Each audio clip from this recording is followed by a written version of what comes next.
松田さん、こんにちは。こんにちは。今日は何を教えてくれますか？今日はですね、エビネがちょっと咲き始めたんで、それを報告したいと思います。今年の状況をちょっと見てもらおうかなと思いますので、よろしくお願いします。よろしくお願いします。はい。この前もちょっと述べましたけど、今年はですね、もうほとんどびっくりするぐらいちょっと調子が悪いということで、もういくつか花が咲いてきたんで、それで紹介していきたいと思います。はい。もうちょっと例年と違った本当に咲き方とかも関係していると思うんですよね。で、花が咲ききらないとか、花立ちが悪いとか、花の輪数が乗ってないとか、そういった悪いことばっかりがちょっと目立っているような感じなんですよね。はい。まずこれもですね、ちょっと紹介していきたいと思うんですけど、黒花系なんですよね。はい。で、うまく咲ききるかなと思ったら咲ききらないような感じなんですよね。はい。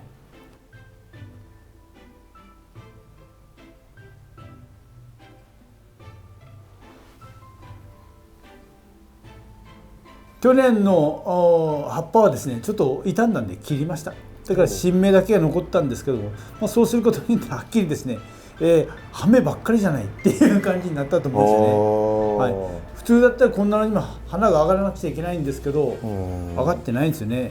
はい、もう花は入ってないからですね。その代わり花がつかなかったためか、葉芽が結構出たのかもしれませんね。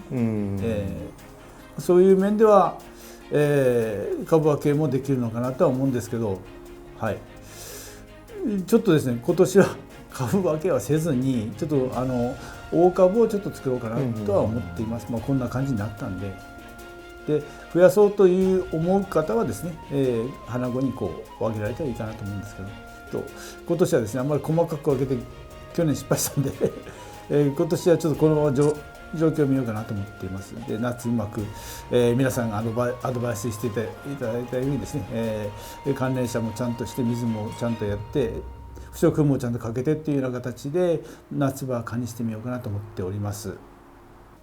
これもですね、花の咲き方がちょっと少ないかなと思うんですよね。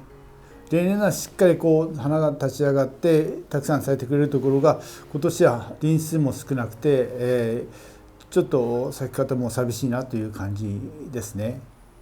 はい。ここにですね、まだつぼみも出てきているんですけど、はい。これがどれぐらい立ち上がってくれるかちょっと見ていきたいところなんですけど、うまく上がってくれるかどうかもちょっと心配っていうところですよね。はい。今咲き始まったばっかりだから大丈夫だと思うんですけども、この辺の花の立ち上がり方とか輪数とかそういうのも、去年の影響が出てるのかなと思いますね。こんな感じです。これがちょっと花が大きい大輪系になりますね。はい、こんな感じのやつです。これはしっかり上がってくれたやつですね。はい、こんな感じで咲いてくれました。これもですね、瓶苗から育てて約5年目に初花が咲いたというところになりますかね。私の友人がちょっと作ってくれているんですけれども、この方もちょっと去年はですね半分ぐらい枯れたということで、もうやっぱ花立ち少ないよね。例年だったら何十鉢も咲くやつが今年は、本当に10鉢ちょっとぐらいしか咲かないんじゃないかということを言っておられました。はい。皆さん影響を受けているみたいですね。それと夕日がガンガン当たるところのやつはほとんどちょっと調子が悪かったねという話をしてましたね。夕日がガンガン当たって温度が上がりすぎたところはやはりちょっと調子悪かったということを言っておられました。私の友人ですね。はい。大輪系ですけどこんな感じ。微妙に少し香りがあるかないかというところでしょうか。はい。これ花が上がったやつは葉芽があんまり出てないんじゃないですか。どうなんですか。そうですね。通年だったらこんな感じなんですよ。あんなにいっぱいニョキニョキって出ないんですけどね。はい、通常はこんな感じです。でもこれももう端っこにこうバルブが来たんで、今年は植え増しかなんかをちょっとしようかなと思っているところですね。はい、鉢増しですね、鉢増しをしようかなと思っております。で今年はですね用土の方もちょっと研究してもうちょっと水持ちがいいような感じにしようかなと思っています。バークとボラ土とベラボンを混ぜて少しちょっと作ってみようかなと思っています。もう水やりしっかりしたつもりなんですけど水やりが足らなかったかもしれませんので、それはちょっと用土も調整しようかなと思っているところですね。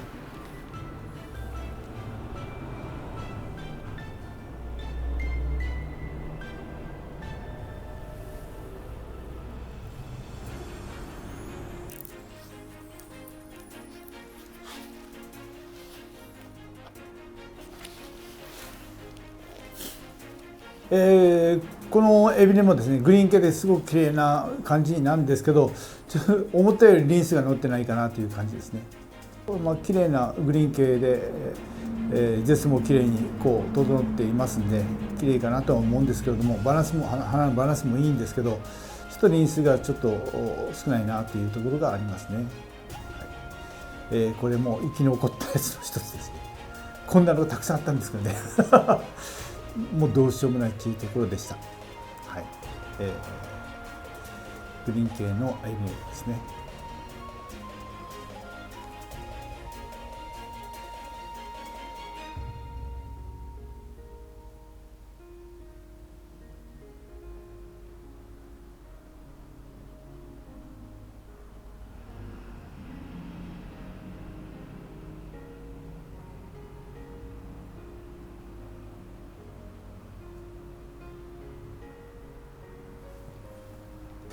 これはですね、薩摩系と言われている白花ですね。はい、これも、数少ない咲いてくれたやつの一つということなんですけど、はい、これはですね、西日が当たらないある程度水深なところで育てたやつですね。はい、これも私の友人がちょっと作ってくれたやつなんですけど。これも瓶内から後年目の初花ということですね。はい、交配種、やはり交配種はちょっと全体的にちょっと弱いのかなというところがもう身に染みて感じたところでした。香りあるんですか？微妙に、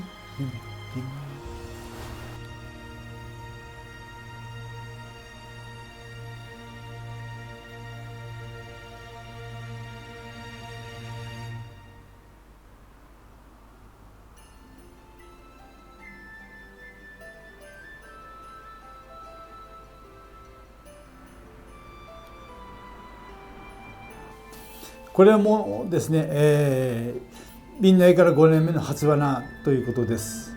はい、これも思ったより花がちょっと少ないかなというところなんですけど、こういう感じで、生き残ってくれただけありがとうという感じかな。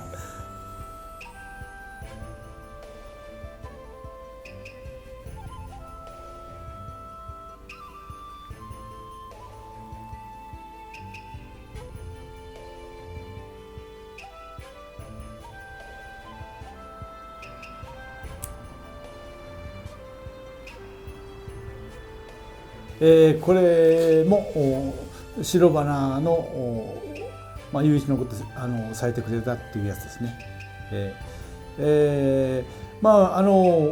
鹿児島の業者の方からちょっと案内も来たんですけど展示会とか、あそこには多分自動換水で完璧な温度管理されているのかなと思うんですよね。ですから葉っぱもきれいで、問題なく育っているところもあるような感じでしたですね。でも鹿児島の方もある程度厳しいよという話はされたんですけど、自動換水とか温度管理がちゃんとできるところであればちゃんと育っているのかなと、もう案内のハガキが来たからですね、展示会の、そういうところもあるのかなと思っております。うちの場合はもう完璧なちょっと施設じゃないんで、夏場はですね 80% の遮光をしてちゃんと水をやったつもりですけど、ああいう状態になったということなんで、はい、反省するところがあるんですけど、やるだけのことはやったつもりなんですけどね、しょうがないなというところで、はい、考えております。はい、白花系ですね。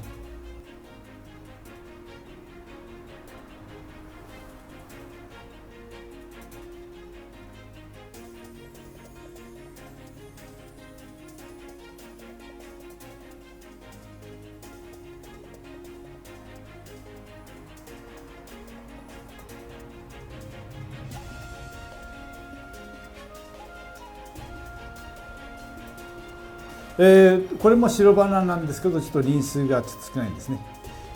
こんなの紹介しなくちゃいけないんですけれども、本当だったらですね、バチッとこうたくさん咲いてるやつを紹介したいんですけど、今年今の時期に咲いてるのはこんな感じのしかないということで、しょうがないんですけれども、こんな感じでした。本当に去年の暑さのせいかこんな感じです。3輪、下の花が飛んでますからね。葉っぱの状態もこんな感じなんで、あんまりよろしくはないとは思うんですけど、しょうがない、咲いてくれただけありがとうというような感じですね。はい、こんな感じです。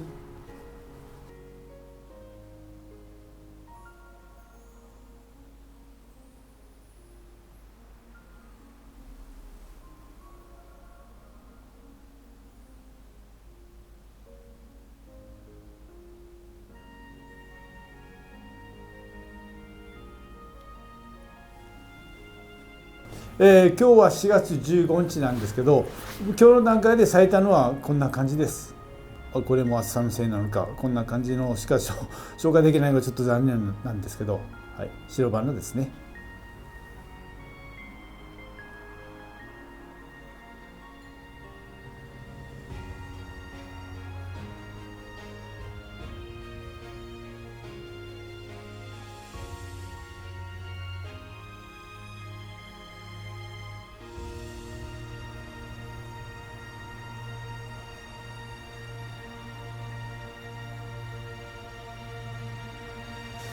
これも単調系なんですけど、ちょっと咲ききっていないというところなんですよね。綺麗な単調だったんですけど、咲ききってないという状態です。こういうのは何発かあるんですけれども、原因がちょっと不明ということで、これも暑さのせいにしていいのかどうかちょっとわからないんですけど、はい、こういったもう多分咲ききるかどうかちょっと不安なところがあるんですね。咲いたらむちゃ綺麗な単調系なんですけどね、もうバルブも端っこに行ってるんで、鉢増しかなんかを考えなきゃいけないかなと思っています。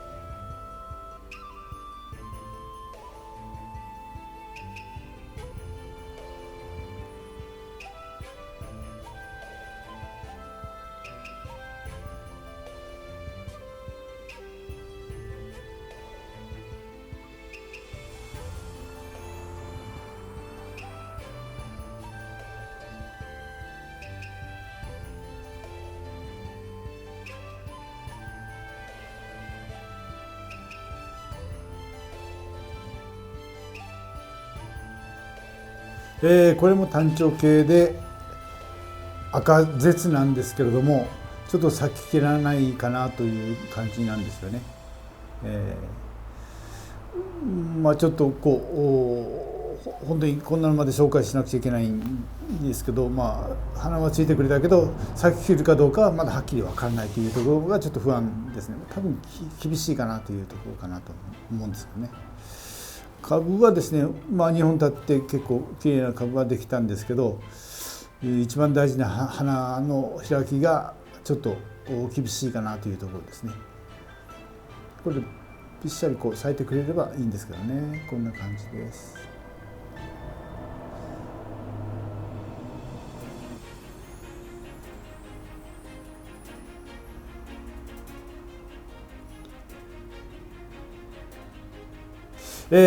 これもやっと花芽が伸びてきてくれたっていう感じですけど、こんな感じって感じです。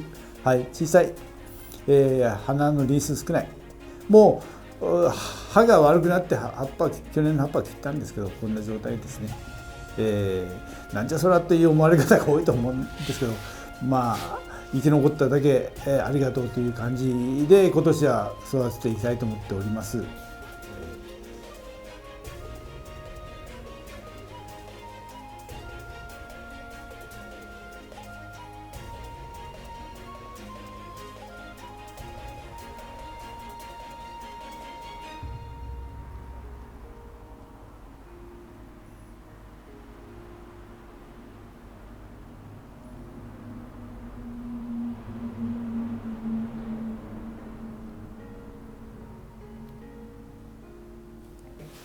これも赤舌の単調系なんですけど、こんな感じです。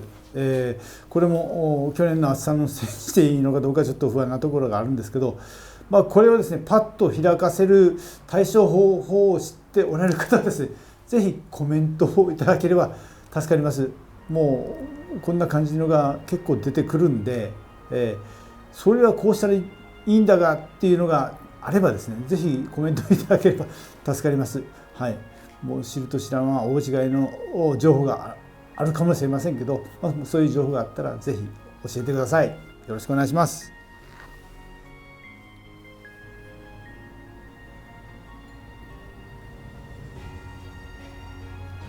かろうじて花見がただいま上がり中です。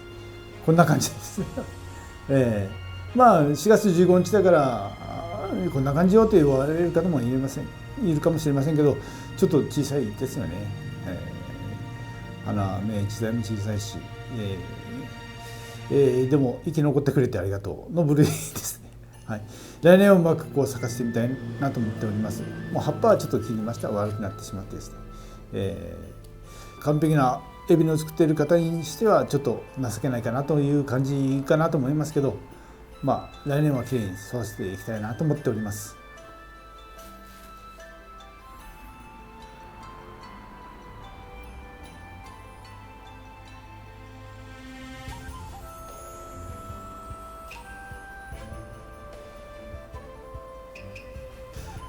ですね、花が咲かなかった今どんな状態になっているかというと、これが花が咲かなかったやつのちょっと状態がいいやつを持ってきました。はい、通常であれば花が咲くような株だったと思うんですよ。それが咲かずにこうやって葉芽の方がたくさん出てきたっていうのが現実だと思うんですよね。でもこれは生き残ったからいいけど、ほとんどが枯れたっていうところもあるんで、これは地面に置いてて地熱が下がったおかげで生き残ったんじゃないかと私は想像はしているんですけど、でも花は咲かずにですね、これだけ株ができれば逆に言えば株分けできるじゃんとか思ったりはできるかもしれませんけど、こういうふうになりました。これも暑さのせいにしていいのかどうかは分からないけど、こんな状態です。でも増やしたい方は魅力的かなと思うんですよね。いっぱいありますからね。はい、あんまり細かく分けずにこう増やしてみたらいいかなと思っております。はい、今年はですねどうしようか迷っています。株分けするべきか鉢増しをすべきか、多分鉢増しをしてみようかなと思っています。はい、今年の夏は慎重に過ごしていきたいと思っておりますので、そういうところで、今年ちょっと勉強しようかなと思っております。普通これぐらいのバルブだったら花持ってそうなんですけどね、花は入ってないんですよね。入ってないんですよね。でも来年もしかして順調に育てれば、これだけの株が立っていればですね、見事な株なしの花が見えるんじゃないかと思っております。この中にお宝もあるかもしれません。はい、そういうところですね。さあ松原さんコメントです。はいはい。この石川さんって方なんですけど、松原さんのエビネラの動画には全てコメントをつけてるという感じの。ありがとうございます。はい。この間来られたジャッキーさんのライバルかもしれないです。不織布をちょっと上にかけた方がいいという方ですよね。そうです。ありがとうございます。いい情報をいただいて。でその方の、コメントをかいつまんで、一個ずつ松原さんに回答していただきたいと思います。輪から入ってどうぞ。はい。必要にして十分な情報を分かりやすい言葉で伝えています。そうですか。植え替えの時期が暖かくなる考えとその方法はまさに秘伝の公開です。感謝です。いやもう教科書それ読んでただいただけですいません。次のコメントですね。私も同じように楽しんでいます。花時期だけではもったいないですよね。ですよね。そうなんですよ。つぼみに話しかけていますよ。はいはい。同じくです。もう秋ぐらいからちょっと花芽が大きくなってそれが成長してくるのが面白いんですね。同感です。これ別の動画ですけど、とても分かりやすい動画です。ありがとうございます。そうでしょうか。ありがとうございます。も個性的ですか、すいません。で先ほど松浦さんが言われた遮光ですね、はい、遮光風対策と湿度保持が肝ですよって書いてます。はい、ありがとうございます。私の友人もですね、もう扇風機というかそのサーキュレーターというかもう夏中回しとこうと言われて言ってましたね。ハウスなんですけどね、うちのハウスは夏場は一応ビニール取って寒冷車 80% してで通気性はいいと思うんですよね。そういうところでやってたんですけどこんな状態になったというところですね。次のコメントです、はい。この度地元の海老根会に入りました。はい、ウイルスと暑さ対策が大きな話題でした。はい、基本的にそうですね。もうハサミの消毒はもう基本的にやらなくちゃいけないということですよね。お湯につけたり、私はお湯につけてやったけど、ある人はバーナーで焼いてっていう形の方もおられましたね。はい、基本的にウイルス対策はした方がいい。でないと広がるよっていう話、全滅する場合があるから気をつけなさいっていうことを始めるときに言われましたね。次のコメントです。はい、不織布を追加で貼って昨年の猛暑を乗り切った方の、場所を訪問しました。不織布を追加した理由は紫外線カットと日差しを光を散らすにするためだそうです。参考にすると歯の表面温度が抑えられ歯が長持ちするからいい花が咲くそうです。その方は400鉢以上を蒸気の方法で管理されています。海老根の歯は女性の皮膚と同じとも言われています。私はちょっとですねアバウトなところがあって8% の遮光をしてそれで安心していて、通気性もいいんでいいのかなと思ったんですよ。でもちょっと地面からちょっと10センチぐらい離して空いた空ケースの上にこう置いてたっていうところがあってですね、鉢全体がこうになったのかなというところで私はちょっと考えてはみたんですよね。そこへんであと扇風機とその不織布をこうかけて参考するというのは、今年ちょっとやってみようかなと思っています。ありがとうございます。情報。次のコメントです。我が海老根会も昨年の猛暑で大打撃を受けたようです。私たちだけじゃないんですよ。宮崎だけじゃないんですよ。全国的じゃないですかね。乗り切った方に聞くと毎日夕方にたっぷりと換水して鉢の中の熱気を抜いたそうです。紫外線カット効果のある不織布を春から貼って猛暑に備えていたそうです。以上報告いたします。ありがとうございます。今年の夏はですね、だいぶ鉢の数も減ったんで、ちょっと管理はそこにできるかなと思ってます。去年はちょっといきなりたくさんあったんで、水やりも結構大変だったんで、そこへも水もちょっと少なかったのかなとも思います。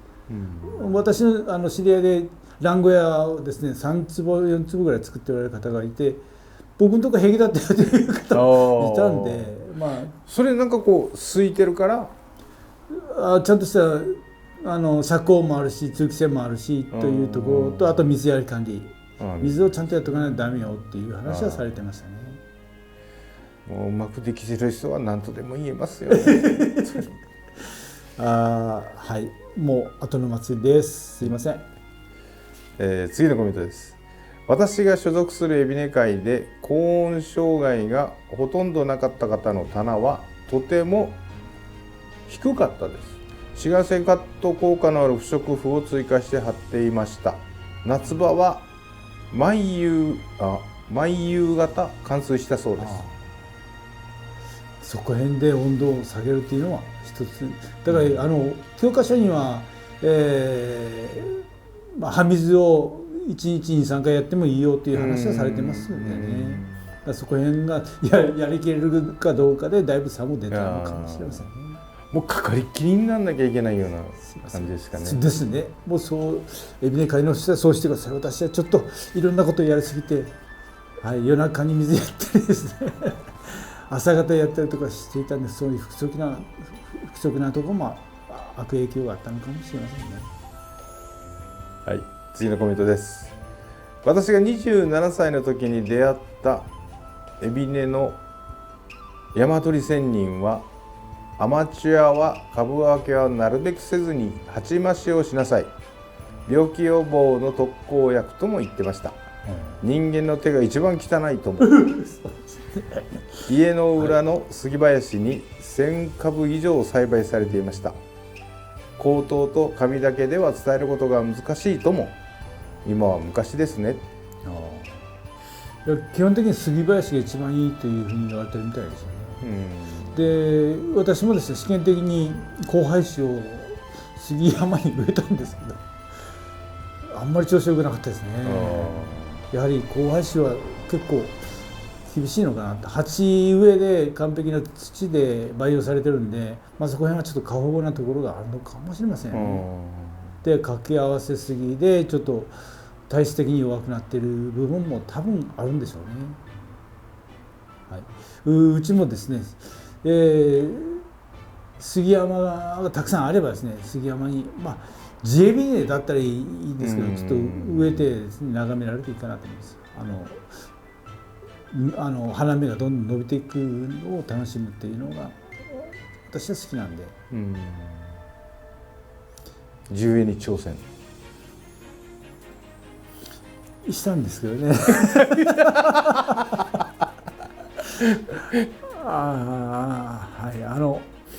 交配種は結構難しかったです。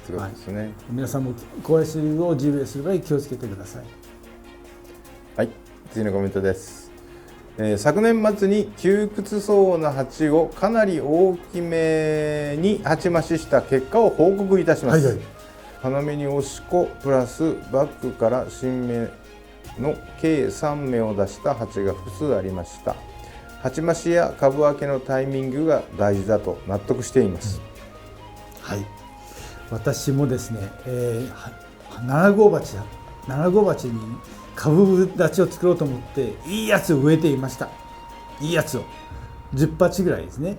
これは株分けして増やそうかなって将来的にと思っていたらやられました綺麗なかったんですけど、株立ちにするとむちゃ綺麗ですよね。もう本当に5、6人立ってくれればですね、それを目標にちょっといいのを選抜して作っていたんですけどね、もう8割方ちょっと危ない状態でした。でも株立ち、鉢増しだったら結構リスクも少なくてやれると思うんですよね。だから石川さんはその鉢増しや株分けのタイミングが大事だというのを納得した、次のコメントです。私の海老根の師匠は400鉢以上管理されています。不織布を追加で貼ったことに加えて井戸を掘りました。冷たい水がとても効果があるそうです。でも松浦さん、あそこは井戸水？井戸水です。やる回数が少なかったんですよね。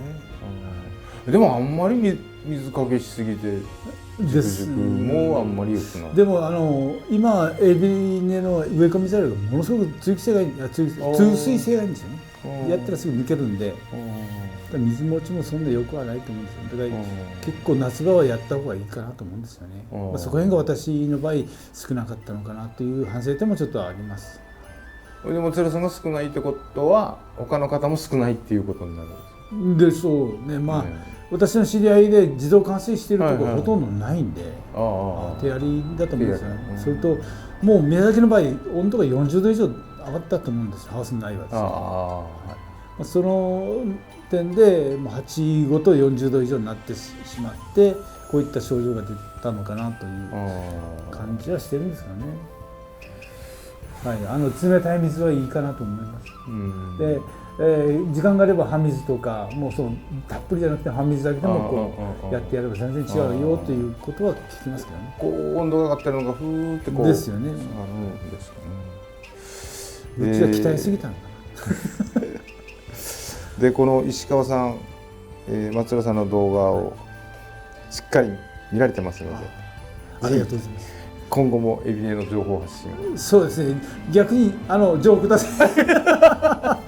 もうちょっとそれだいぶちょっとダメージが多かったんで、はい、また一から勉強っていう形の体制もちょっと取らなきゃいけないかなと思っています。はい、でもこの石川さんって27年ぶりにこのもう一回指ねっていうなんかこう深いですよね。なのでいろいろと情報もいただいて、石川さんどうもありがとう、いつもコメントありがとうございます。こちらも勉強させていただきます。本当にいつもありがとうございます。さあ、あともう一人はジャッキーさんです。はい、いつも先日はご来店ありがとうございました。来たんですよね。びっくりですね。もうちょうど吉川さんおられて、YouTuber がおられた時に偶然あれはなんか引き寄せがあったんです。引き寄せが奥さんも一緒に。ですよね。ジャッキーさんのコメントです。たくさん買っていただいて。昨日はお会いできまして嬉しかったです。ありがとうございました。こちらこそです。松浦様にもお世話になって感謝です。いえいえ、もうたくさん買っていただいてありがとうございます。